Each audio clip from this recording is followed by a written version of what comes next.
yang telah membuat kita gila ini mau 4 hari di kapal, dia adalah sudah bangkit.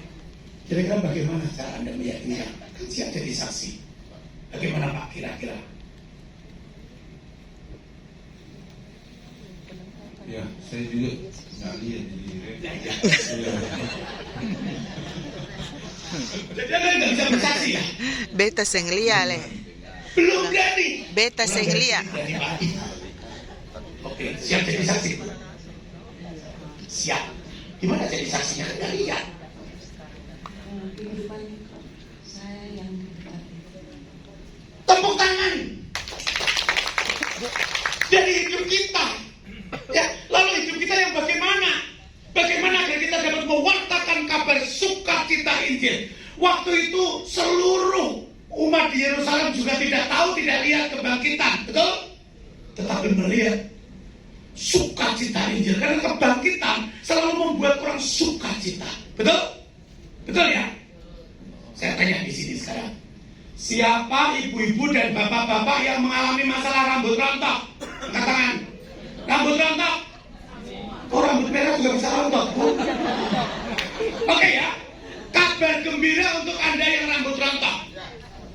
Mau tahu? Bonus dari Konvenda, oke? Ini kabar gembiranya. Apa ini? Jangan tertawa. Ini bukan sisir sembarangan. Ini sisir ajaib. Khusus untuk yang rambut rontok. Begitu disisir, rambutnya lebat. Langsung warnanya jadi pelangi. Luar biasa. Mau beli yang rambut rontok? Saya tanya. Mau ya? Percaya? Tapi kalau yang jual seperti ini, Anda beli nggak?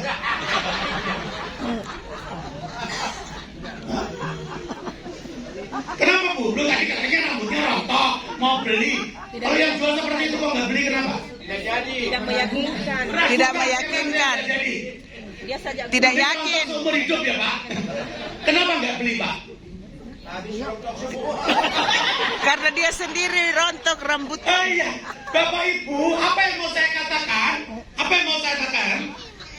Apa? Anda dan saya tidak mungkin bisa mewartakan sukacita kalau Anda dan saya tidak sukacita. Udah, Anda mau ngomong sampai bibir pindah, percuma. Beli kemarin. Betul? Betul? Puji Tuhan kita gila. Gila karena sukacita, gila karena cinta. Betul? Orang tuh sampai heran, Bu, salah minum obat apa? Betul ya? Utang masih banyak. Betul ya? Suami galak. Betul? Sakit gak sembuh-sembuh. Tetapi Roh Kudus tercurah. Dan Bapak Ibu, apa yang membuat pagi ini Anda bahagia? Apa yang membuat saya bahagia? 3 hari ini kita selalu disuguhi pembicara-pembicara. Saya tidak tahu Anda masih ingat apa enggak ngomongnya waktu pulang. Betul? Kita sibuk ketawa, ngomongnya apa dulu Pak? Ngomongnya apa enggak itu penting. Tetapi 3 hari ini Anda dan saya yakin bahwa Yesus bangkit. Kenapa? Kita disodori pembicara-pembicara yang penuh sukacita. Nah, betul? Betul. Kita hanya bisa mewartakan sukacita kebangkitan dengan hidup penuh sukacita. Kemarin waktu lihat Monsinyur Mandiri cerita, saya bilang Tuhan, saya kalau tua bisa begitu nggak ya? Gitu ya. Betul ya? Sudah umur segitu, tanggung jawab segitu besar, jalan pakai tongkat, kemarin masih di Jakarta, kesini cuma 1 hari, pulang Jakarta lagi, jadwalnya begitu padat, tapi begitu sukacita. Betul? Aura sukacitanya itu sampai kita semua tertawa seperti itu. Itu masalahnya. Bukan cuma banyak. Betul? Tapi begitu penuh sukacita. Sehingga apapun yang diomongkan, kita yakin dia pasti mengalami sesuatu. Betul? Saya bilang, mana bisa? Jalannya sudah susah, tapi lihat auranya itu, betul ya? Dan itu menggetarkan hati kita. Oke? Siap? Jadi syarat kalau Anda mau menjadi saksi kebangkitan adalah kita sukacita. Dan puji Tuhan, saya melihat itu ada pada diri Anda semua. Tepuk tangan untuk Anda semua. Anda sadar tidak sadar, ya? Inilah sebetulnya yang tadi malam Romo Wijen katakan. Gereja Katolik darinya seperti ini. Penuh dengan orang sukacita. Gereja itu kumpulan dari orang sukacita. Betul? Berkobar-kobar. Maka katakan kalau misalnya itu seperti tadi malam semua umat dan katakan Romo, udah. Semua orang pengen jadi Katolik. Betul? Dan kolektifnya pasti naik tinggi. Orang yang sukacita itu suka memberi. Betul? Betul. Memberi itu bukan masalah punya atau enggak, Bapak Ibu. Enggak lah. Memberi itu tergantung seberapa besar hati kita sukacita. Nah, saya tuh kalau di Semarang tuh wajah proposal, kemana-mana cari sumbangan. Jadi kalau orang Katolik lihat saya, bangun apa lagi Pak? Gitu ya. Mau bangun gereja apa lagi Pak? Kemana-mana cari sumbangan. Kamu punyanya apa? Ini gereja mau bangunin. Dan Bapak Ibu saya punya pengalaman. Yang menyumbang belum tentu yang kaya.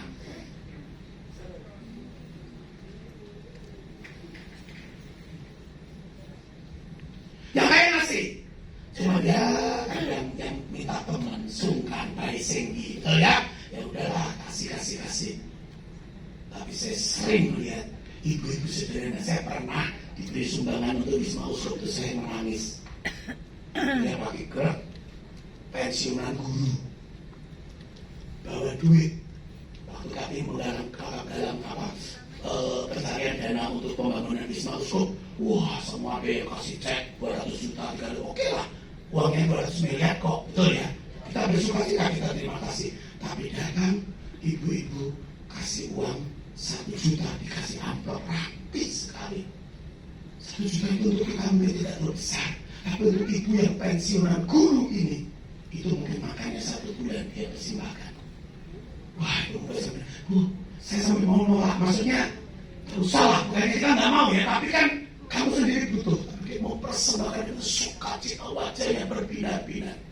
Tapi sambil uang itu, saya berbalik, saya menangis. Dan Tuhan, saya tidak perlu harta yang terlalu banyak.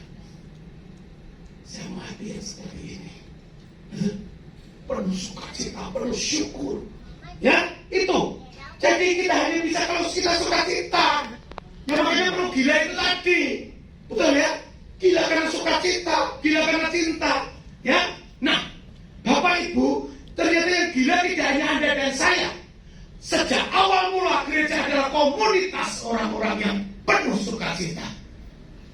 Tapi saya tahu dari mana, kan belum lahir. Tahulah di Kisah Para Rasul diceritakan. Ya, di Kisah Para Rasul kita ambil sedikit saja. Ya. Kisah Para Rasul 2:46-47. Ini tentang kehidupan jemaat. Ya, oke. Apa yang dikatakan? Dengan bertekun dan dengan sehati, mereka berkumpul tiap-tiap hari dalam bait Allah. Mereka memecahkan roti di rumah masing-masing secara bergilir dan makan bersama-sama dengan gembira dan dengan tulus hati sambil memuji Allah. Dan mereka disukai semua orang. Dan tiap-tiap hari Tuhan menambahkan jumlah mereka dengan orang yang diselamatkan. Persis seperti kejadian tadi malam, betul? Kita memuji Tuhan dengan senang hati, dengan gembira. Semua umat itu ikut kepengen loh, betul ya? Ada yang nggak biasa angkat tangan, gini. Ingin masuk dalam kegembiraan. Dan Anda bayangkan, itulah jemaat perdana. Memang kumpulan orang gembira, orang bahagia. Betul? Lalu mereka bahagia karena apa? Mereka bahagia karena apa? Karena tidak ada masalah. Nih. Sejak mereka jadi Kristen, hidupnya penuh masalah. Anda dan saya sukacita bukan karena tidak ada masalah. Betul? Siapa di sini yang tidak ada masalah? Tidak boleh ikut sesi. Itu berarti sudah tidak hidup. Betul ya? Bapak Ibu, kita semua punya masalah. Kenapa? Ya karena masih hidup. Maka Bapak Ibu jangan pernah berdoa, Tuhan angkat semua masalahku. Oh, diangkat benar. Mau diangkat masalahnya, Bu? Mau? Diangkat mau? mengerti. Anda tahu kapan Anda lepas dari semua masalah? Di dalam peti, di biru, selesailah. Selama masih hidup, kita selalu punya masalah lah ya. Betul ya? Betul? Betul. Yang paling senior, sampai sekarang masih punya masalah. Puji Tuhan masih hidup. Betul?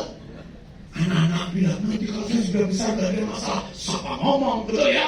Sudah besar, aduh gak punya jodoh, saya bermasalah. Novena, Rosario minta pasangan, betul? Supaya kalau dapat pasangan bahagia. Saya tadi malam itu dengar ceritanya Romo itu, saya bersyukur tidak punya pasangan. Berdoa minta pasangan, setelah dapat masalah selesai, tidak nambah gitu. Oh nanti kalau saya punya anak masalah selesai, novena lagi minta anak, betul? Sudah punya anak, masalah selesai, nambah. Nanti kalau anaknya besar, masalah selesai, selesai. Nanti kalau saya sudah punya mantu, masalah selesai, mantunya bermasalah. Mantunya baik, besarnya bermasalah, terus. Nanti kalau saya punya cucu, masalah selesai. Oh nanti kalau saya sudah besar, sudah selesai semua, masalah selesai. Tidak. Punggungnya udah sakit, gak bisa jalan. Masalah lagi. Betul? Maka demikian juga para rasul, sukacita bukan karena tidak ada masalah. Bapak Ibu, saya mau Anda lihat itu, gambar itu. Itu gambar apa? Itulah jemaat perdana, penuh dengan masalah. Mereka itu, Bapak Ibu yang pernah ke Roma, itu pernah datang ke katakom, tahu ya? Yang seperti sumur di bawah, masuk 30 meter di bawah, terus buat apa ya? Seperti rumah tikus itu di dalam tanah. Itulah jemaat perdana tinggal di situ. Kenapa?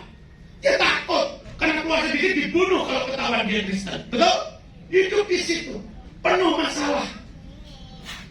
Kalau sampai itu ketangkap, Bapak Ibu, dibunuh, dan dibunuhnya nggak langsung, itu di tengah lapangan ditontonkan semua orang supaya semua orang takut jadi Kristen. Terus diadu sama singa. Bapak Ibu, iya kalau singanya itu masih muda itu, makanya keras. Kalau singa udah tua cuma dimut kan kita geli-geli gitu. Betul ya? Dan setelah kalau tidak mati, ya mereka bukan karena tidak punya masalah, bukan karena hidupnya mulus. Kalau masih tidak mati, ada sesum itu. Mereka diikat di tiang, dinyalakan, dijadikan obor semalaman.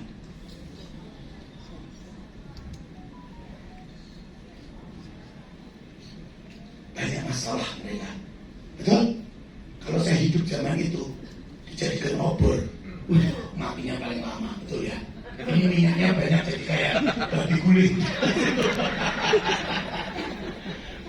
Betul? Tapi itu dialami para rasul. Maka pertanyaannya, iya ya, hidup begitu banyak masalah. Betul? Setelah itu Yesus bukan tambah gampang hidup ini. Begitu sulit keluar aja nggak berani. Dan kenapa mereka sukacita? Kenapa mereka sukacitanya itu sampai gilanya mungkin 100 kali lipat dari kita. Sampai menarik orang semua mau ikut kok. Anda tahu rahasianya? Mau tahu? Mau tahu apa mau tahu banget? Oke. Oke, ya Bapak Ibu, rahasianya adalah mereka penuh sukacita karena mereka dibaptis. Maka mereka penuh dengan karunia Roh Kudus yang diceritakan di Kisah Para Rasul 2:38. Ketika Petrus berkhotbah, mereka semua ingin bertobat dan Petrus katakan, jawab Petrus kepada mereka, bertobatlah dan hendaklah kamu masing-masing memberi dirimu dibaptis dalam nama Yesus Kristus untuk pengampunan dosamu, maka kamu akan menerima karunia Roh Kudus. Bapak Ibu, mereka sukacita bukan karena tidak punya masalah. Masalah mereka berat. Mereka sukacita karena mereka penuh dengan Roh Kudus karena dibaptis. Berhenti sebentar. Saya seka keringat.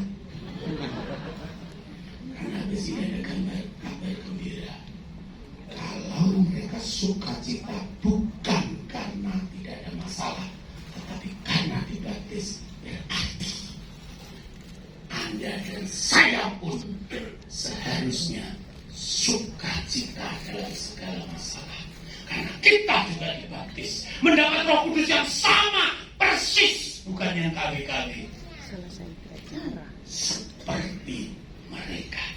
Amin. Maka lihatlah wajah kiri kanan Anda. Itulah orang-orang bermasalah. Tatap wajahnya ya. Itulah orang-orang bermasalah. Amin. Maka salaman kiri kanan. Kamu bermasalah tapi penuh. Kamu bermasalah tapi penuh sukacita. Kamu bermasalah tapi penuh sukacita. Kamu bermasalah tapi penuh sukacita. Karena ada Yesus. Betul. Anda baru sadar kalau utangnya belum lunas ya rupanya. Terlalu banyak goyah. Oke ya, karena kita dibaptis. Lalu pertanyaannya, loh iya ya, kok bisa ya? Kenapa Roh Kudus bisa membuat kita sukacita? Betul? Padahal masalah saya banyak, Pak. Saya sedang kanker. Kantong kering maksudnya ya. Aduh, iya. Ini besok sampai Manado 5 hari sampai di sana masa apa nggak tahu, Pak. Betul ya? Tiap tahun sudah tunggu di depan rumah saya. Betul? Tapi kenapa nggak bisa kita lihat ya? Karena saya yakin Anda sudah mengalami. Saya cuma mau menunjukkan. Roh Kudus dijanjikan Allah. Bapak Ibu, Yesus tidak pernah menjanjikan para muridnya tidak ada masalah. Tidak pernah. Yesus selalu ngomong, kamu akan tetap pikul salib. Bahkan masalahmu akan semakin besar. Betul? Kalau Yesus saja punya begitu banyak masalah, Anda dan saya tidak dibebaskan dari masalah. Tapi Yesus katakan, aku akan mengirimkan Roh Kudus. Itu kenapa kita diberi Roh Kudus. Kalau tanpa Roh Kudus, kita nggak bisa sukacita. Kalau nggak sukacita, bagaimana membawakan kabar gembira? Betul? Lihat Bapak Ibu, Anda diutus menjadi pembawa kabar gembira. Dan untuk menjadi pembawa kabar gembira, Anda harus gembira. Maka pertama-tama Anda akan dibuat gembira. Betul? Ibu-ibu gak mungkin suruh anaknya, nak ke warung beli kecap, tapi gak dikasih duit. Betul ya?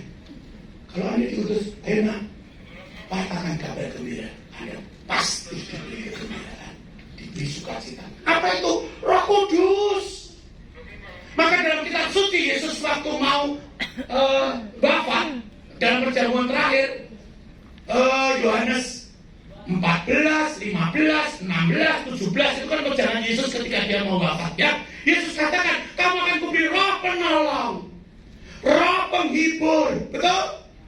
Bapak Ibu, saya tanya, karena banyak orang Katolik bilang begini, saya tidak menjadi Katolik, kenapa hidup saya seperti ini? Betul?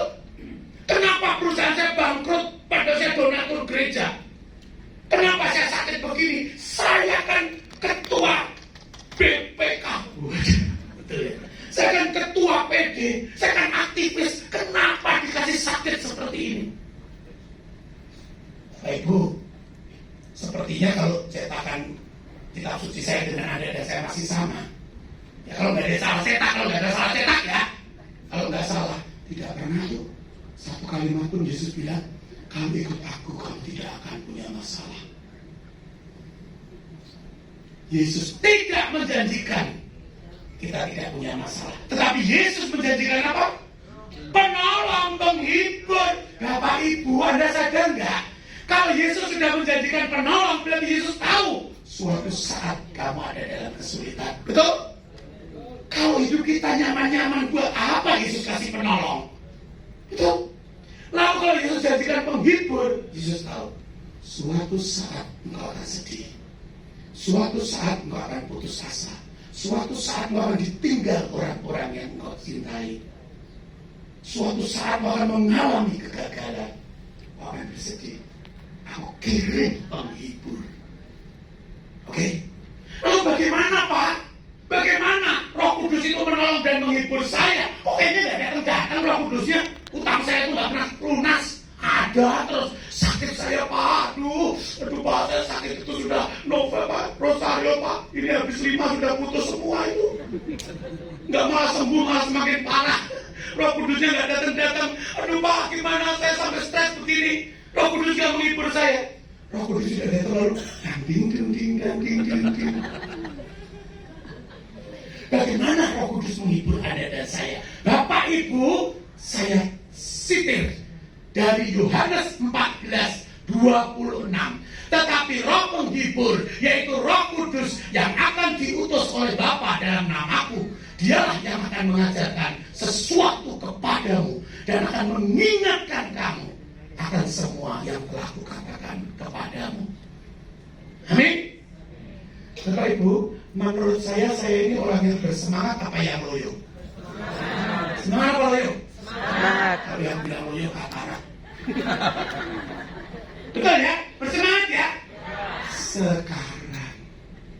Sekarang 3 tahun yang lalu, awal 2020, saya depresi.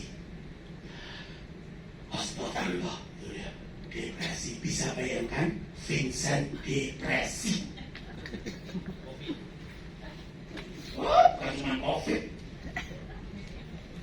Depresi. Bayangkan seorang pengajar, seorang pewarta selalu teriak, Yesus itu baik, Yesusku luar biasa. Itu kerjaan saya ngomong begitu. Betul? Yesusku dahsyat. Tapi kenapa pandemi depresi? Anda pernah depresi? Pernah? Enak ya Bu? Saya tadinya tidak menyangka kalau saya depresi. Bapak Ibu, kenapa saya depresi? Anda tahu pekerjaan saya?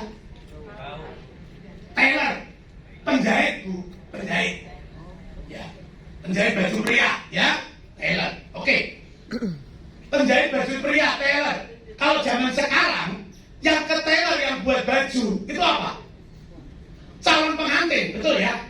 Ya orang yang biasa-biasa kantoran udah beli di supermarket, betul? Betul ya? Yang datang ke tailor buat itu mau buat jas pengantin, betul? Bapak Ibu, waktu awal pandemi tiba-tiba jelas semua ditutup. Siapa yang mau kawin? Itu semua dibatalkan. Yang sudah pesan dibatalkan, yang belum pesan nggak jadi semua. Hancur. Pewarta loh. Diutus kemana-mana mau. Pandemi tetap saja bangkrut. Sama dengan cara yang lain, sama persis. Bukan Tuhan kirim malaikatnya sehingga saya tetap laris. Kata siapa? Tetap saja masalah itu ada. Itu Bapak Ibu, apa yang membuat saya depresi? Kalau saya penjahit yang rumahan, yang cuma ya buat sendiri, jahit sendiri, it's okay. Tapi saya ini sudah tailor yang pakai sistem, ya. Jadi saya punya marketing, punya begitu, sehingga karya saya itu 60. Bapak Ibu, saya tidak punya istri, maka juga tidak punya anak. Betul? Kalau buat makan saya sendiri, ayah, sudahlah aman, pasti kakak saya, adik saya kasih lah. Sebanyak apa sih makan saya? Apalagi saya satu rumah dengan mama saya yang umur 81. Pasti anak-anak kirim makanan, saya ikut makan lah. Jadi pasti bukan karena itu. Tetapi saya punya 60 karyawan. Semua punya keluarga, semua punya anak, semua makan, semua sekolah. Dan Anda tahu, omsetnya tidak turun. Aduh, saya turun 30%, 50%. Baguslah. Saya turun 95%. Dan yang 5% Anda tahu itu apa? Orang cuma gedein atau kecilin celana. Karena pandemi bertemu pada kurus. Bapak Ibu, saya dikasih. Anda tadi mungkin bilang, wah saya nggak pernah depresi. Tapi setelah saya ceritakan, mungkin Anda pernah depresi tipis. Depresi itu caranya gampang. Pertama-tama tidak bisa tidur. Jadi malam itu nggak bisa tidur. Aduh, Tuhan besok apa? Kenapa Bapak Ibu? Tuhan itu bercanda kelewatan. Saya itu, tabungan saya itu pas minus. Kenapa? 1 tahun sebelumnya saya renovasi toko saya di Jakarta. Ya, kalau Anda ke Jakarta, ke Jalan Hasyim Asy'ari, Roxy, itu ada satu tailor yang mungkin sekarang paling megah di Indonesia. Tanah kami 500 meter persegi, 4,5 lantai, pakai ini, pakai apa-apa. baru saya renovasi semua tabungan saya untuk itu. Salah? Tidak. Secara bisnis oke kok, betul ya Pak ya? Loh, waktu itu bagus kok. Ya ini pengembangan bisnis, betul? Saya tidak pakai uang rentenir. Akhirnya saya pinjam bank sedikit, saya hitung-hitung, masih bisa, ini mah kecil, gitu ya. Kalau lancar, siapa yang tahu kalau mau ada COVID? Setan pun nggak tahu. Bapak Paul juga tidak telepon saya, Vincent jangan investasi ya, besok mau COVID. Nggak ada cerita, betul? Tiba-tiba des semacam itu, tanpa uang sama sekali, hanya mengandalkan omset, dan omsetnya tiba-tiba hilang. Bapak Ibu itu malam nggak bisa tidur. Aduh, bagaimana ya, bagaimana? Saya juga nggak berani telepon sama teman-teman sembayangan ya toh. Nanti alumni cap, aduh, apa kata dunia, kok bisa depresi, betul ya toh? Yang selalu teriakkan, Yesus itu baik, Yesus luar biasa, depresi, gitu ya. Jadi saya diam, aduh nggak bisa tidur, Bapak Ibu. Nanti kalau sudah nggak bisa tidur, ada azan subuh, aduh, berarti sampai pagi belum, semakin stres. Kan kata waktu awal COVID tidur harus 6 jam, betul ya? Aduh, saya nggak tidur, aduh, saya kena COVID. Kalau kena, aduh, gimana nanti mama saya? Waktu itu panas sekali. Anda ingat ya, 3 tahun yang lalu, kalau sekarang sih kena COVID bangga, betul ya? Saya COVID, libur deh, gitu kan? Tapi zaman itu pertama-tama, kena COVID itu seperti dunia kiamat. Kenapa? Kita dikucilkan, betul? Itu toko saya bisa semakin gak ada yang datang. Anda ingat ya, pertama kali ada COVID, semua gak mau deket. Aduh, ini bagaimana saya seperti ini? Lalu Bapak Ibu kalau sudah 4-5 hari, gak tidur kan pusing. Itu tuh tidur sebentar. Anda tahu rasanya seperti apa? Seperti ada 2 tembok besar itu menekan mimpi. Terus dari situ tuh kita teriak, saya bangun dia, keringat dingin. Sampai sini saya ngomong ke Mas, kenapa ya tadi malam saya begitu ya? Apa puasa kegelapan? Cuma saya bukan, itu kamu sudah depresi. Apa kata dunia? Masa bisa depresi? Itu depresi kamu. Itu sudah depresi bawah sadar. Semakin stres, aduh Tuhan saya depresi, gitu ya. Terus kalau saya kan beraninya sama Romo, betul kan? Romo saya beri Romo kecil, Vincent, kalau mau tidur kamu meditasi dulu. Meditasi di mana? Orang aja nggak bisa meditasi. Vincent, kamu nggak mau kado doa rosario kalau nggak bisa. Bapak Ibu, Anda mau tahu orang depresi doa rosario 2 jam muter terus ini saya sampai pemberhentian berapa? Itu orang depresi muter. Ini selesainya kapan ini? Anda tahu akhirnya bagaimana? 3 rosario saya kalungkan semua. Sudah Bunda Maria ini peristiwa gembira sedih mulia lah. Tidak bisa berdoa. Malam saya peluk Bunda. Sudah borongan Bunda. Seperti orang gila. Akhirnya di Romo kasih, ini ada link. Kamu pencet tuh link. Ntar kalau habis itu bisa tidur. Anda tahu setelah saya pencet itu lagu apa? Tuhan adalah gembalaku. Gembala sebelah mana? Besok duitnya nggak ada. Aduh Tuhan. Bapak Ibu, 60 karyawan itu kalau UMR aja 1 bulan minimal 200 juta saya keluar. Dari mana duit? Kalau cuma gajinya akan sepi 3-4 bulan, ya gampang sudah diutangin mana-mana duit. Ini kan nggak tahu sampai kapan, betul ya? Nah, apa yang mau dijual? Bangkrut enggak. Gedung saya itu loh megah. Tapi untuk gajian, apa bisa karyawan saya bayar jendela, besok pintu, besok. Mereka kan nggak makan pintu. Aduh, itu stres luar biasa. Bapak Ibu, tidak cukup sampai di situ. Bapak rohani saya, Anda tahu Gua Maria Kerap Ambarawa yang ada Yesus Maria yang besar. Ketua tim pembangunannya itu Bapak rohani saya, namanya Pak Yunarto, menjadi korban pertama COVID di Semarang. Waktu masih pada takut itu. Aduh, Bapak Ibu, itu saya down sekali. Orang yang begitu melayani gereja luar biasa. Dan saya tahu kehidupan pribadinya baik luar biasa. Keluarganya luar biasa. Tapi saya begitu sedih ketika lihat di WA dan katakan Pak Yunarto sudah meninggal.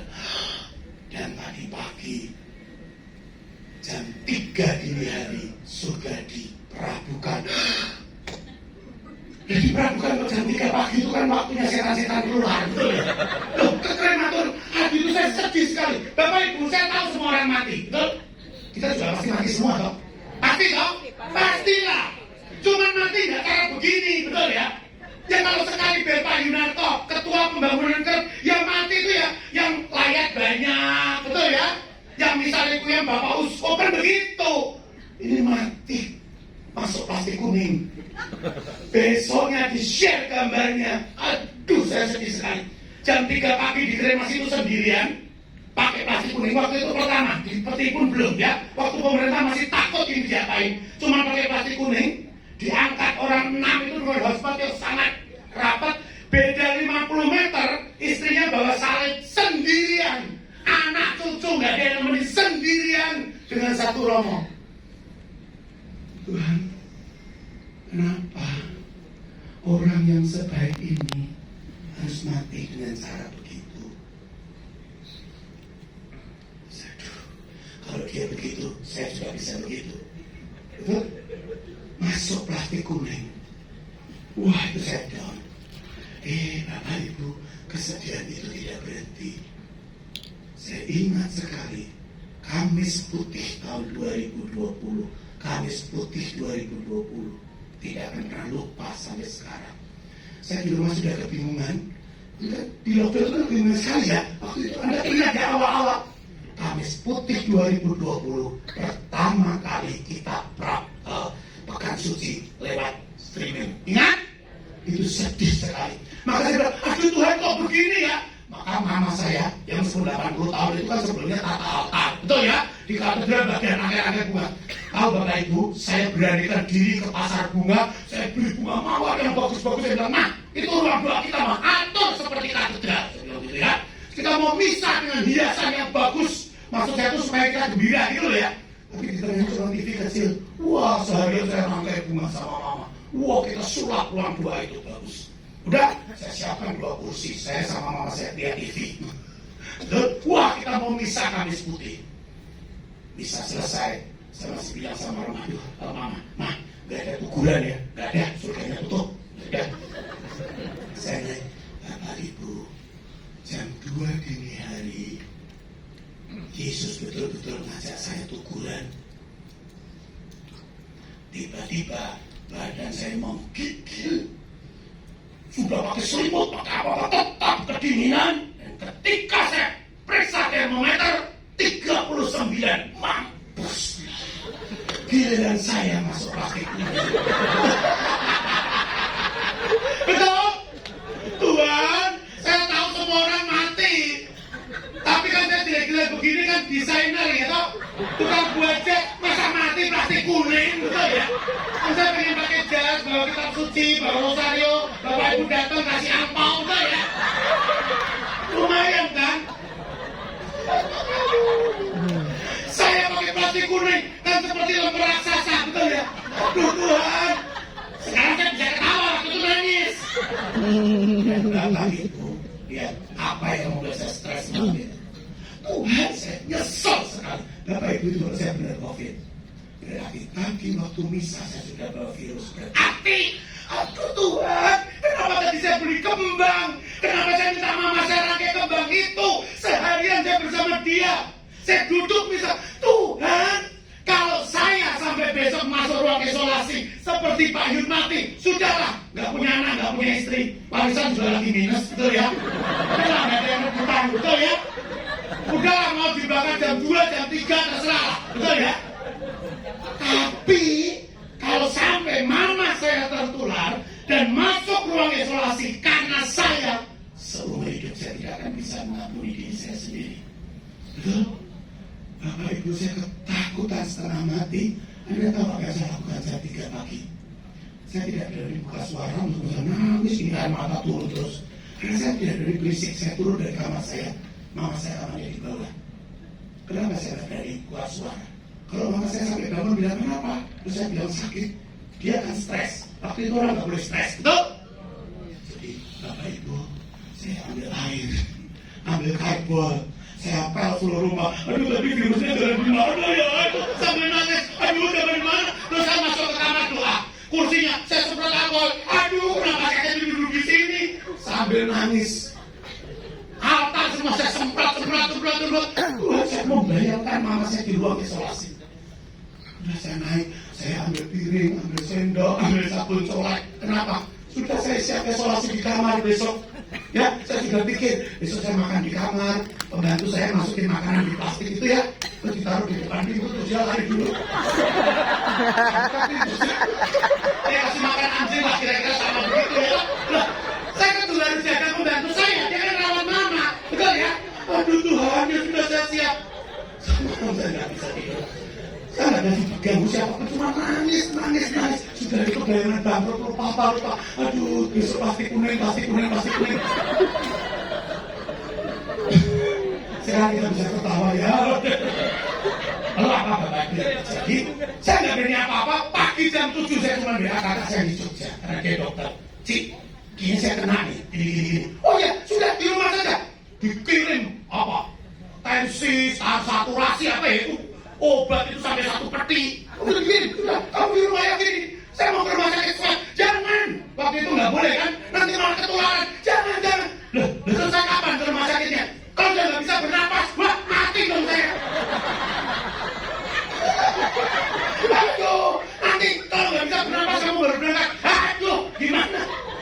Jadi akhirnya saya di rumah nggak berani apa-apa. Setiap jam cici saya pantau. Tekanan darah berapa? Saturasi berapa? Ini berapa? Terus. Itu obat semua saya minum 2 jam sekali minum obat. Vitamin ini, jamu apa lengkap. Bapak Ibu, semua teman mengatakan, Vincent, Tuhan itu baik. Tahu. Tuhan itu mengasihimu. Tahu.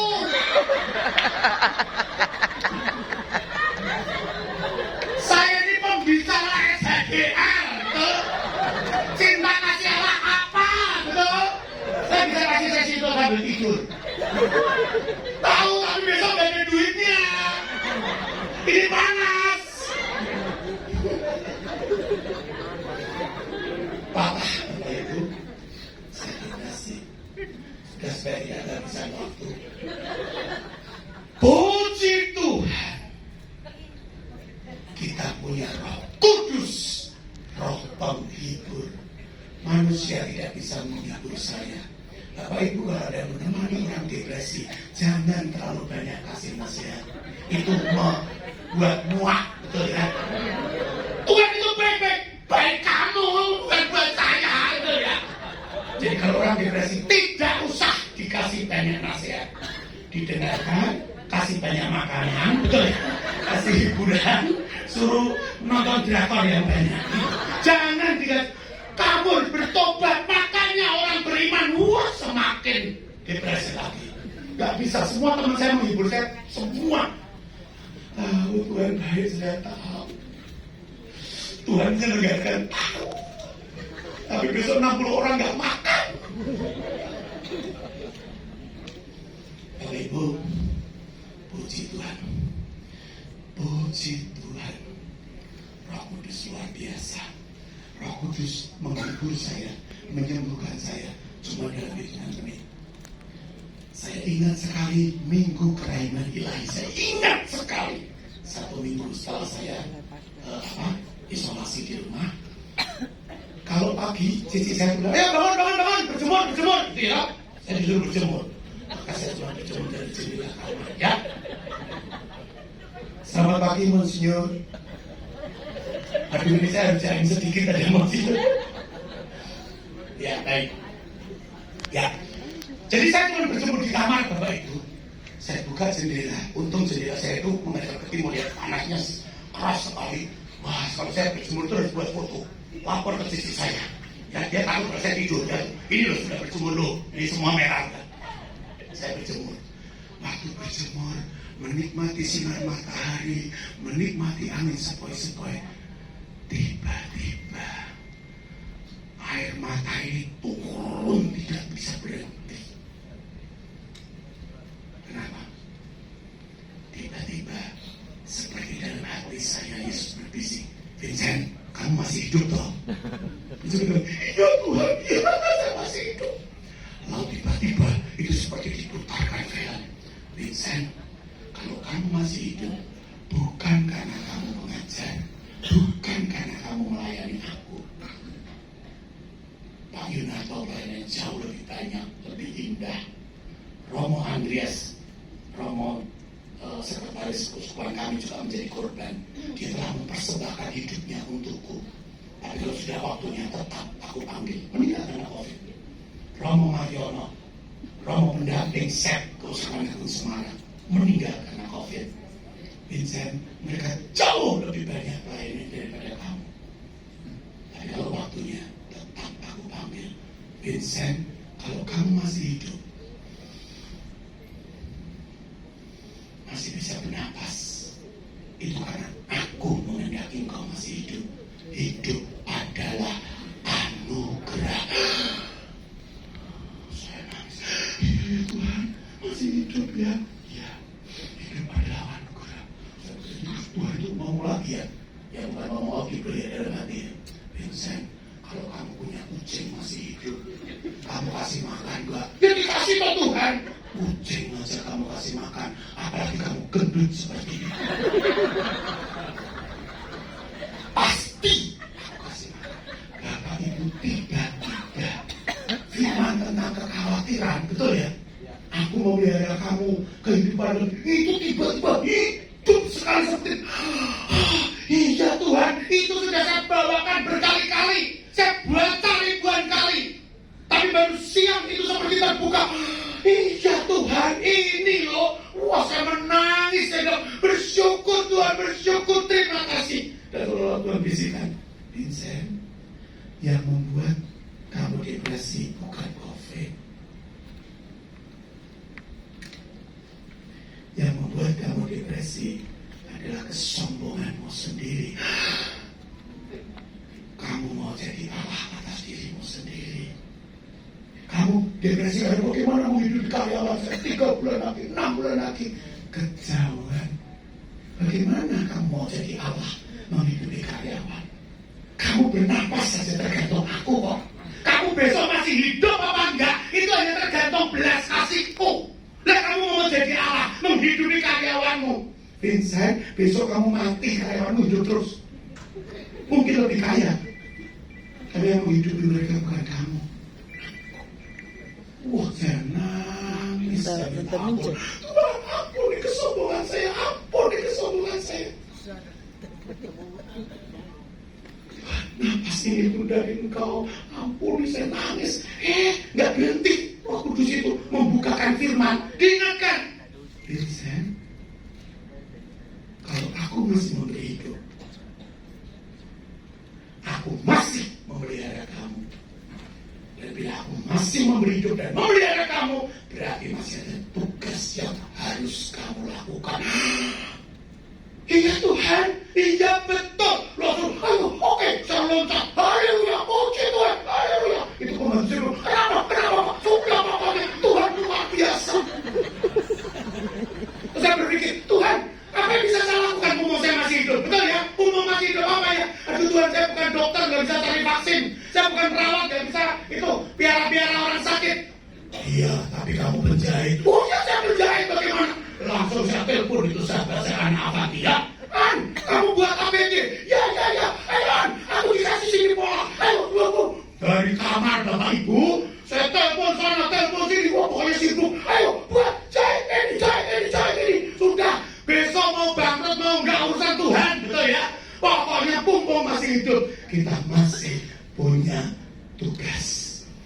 Wah, terus malam itu capek kok Bapak Ibu. Terus berdoa, Tuhan sudah ya Tuhan, saya capek. Saya mau tidur dulu. Kalau besok masih hidup, saya lanjutkan lagi. Kalau besok mati, kamu yang lanjutkan. Bapak Ibu, ternyata dibukakan firman. Kesulitan sehari cukuplah. Jadi tiap hari kerja, sampai tidur. Besok masih bangun, masih hidup, ada tugas, kerja. Begitu malam, begitu setiap hari. Bapak Ibu puji Tuhan, 3 tahun masih hidup. Amin. Masih bisa datang ke konvenda. Amin. Kalau saya baik-baik saja, sekarang tambah maju. Kenapa? Karena nggak ada